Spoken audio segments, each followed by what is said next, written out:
സ്നാക്കിനെ ദഹിപ്പിക്കാം എന്ന് പറഞ്ഞ് body work ചെയ്ത് തുടങ്ങും. Then what happen, it's 1 o'clock we will get hungry like anything. നമ്മൾ 10, 11, 12 മണിക്കായിരിക്കും എന്തെങ്കിലും സ്നാക്ക് കഴിച്ചിട്ടുണ്ടാവും. പക്ഷെ 1 മണിയായോ നമുക്ക് എങ്ങനെയില്ലാത്ത വിശപ്പ് എന്തായാലും വന്നിരിക്കും. Will go for the lunch, നമ്മൾ ചോറുണ്ണാനായിട്ട് പോകും.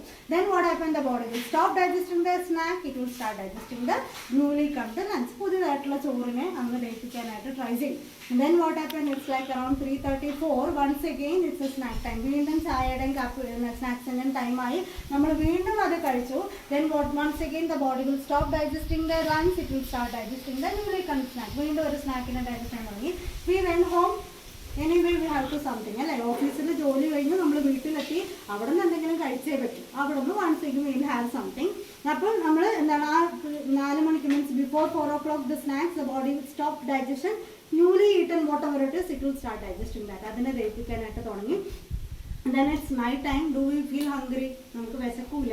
But parents will tell that അത്താഴ പട്ടിണി കിടക്കാൻ പാടില്ല. Definitely we should have something and then we'll go for the sleep. അത് നിർബന്ധം. So what happened, by around 9, 9:30, 10 we'll go for the dinner. ആ സമയത്ത് നമ്മൾ അത്താഴം കഴിക്കും. So my question is, from the morning bed coffee to the dinner, which food got digested in your body? ഇതിൽ ഏത് ഭക്ഷണമാണ് ദഹിച്ചത്?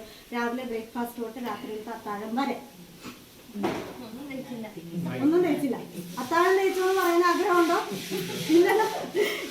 Some people will tell that dinner gets digested. No, after 6 o'clock digestive capacity is very very very less. വൈകുന്നേരം 6 മണിക്ക് ശേഷം, സന്ധ്യ ആയതിനു ശേഷം നമ്മുടെ ദഹനം വളരെ കുറവാണ്. അപ്പോൾ രാത്രി കഴിച്ച അത്താഴം അവിടെ ദഹിക്കുന്നില്ല.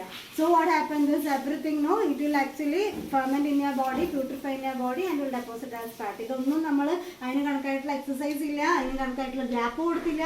അപ്പോൾ ഇതെല്ലാം ഡയറക്റ്റ്ലി എന്തായിട്ട് മാറും?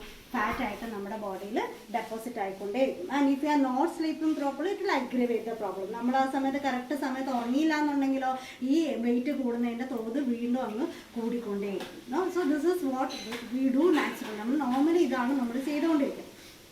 But for the carbohydrate digestion to take place, the body need minimum 4 to 6 hours. ഒരു അന്നജപ്രധാനമായിട്ടുള്ള ഭക്ഷണം ദഹിപ്പിക്കാനായിട്ട് ശരീരത്തിന് 4 മണിക്കൂർ തൊട്ട് 6 മണിക്കൂർ വരെ ടൈം വേണം.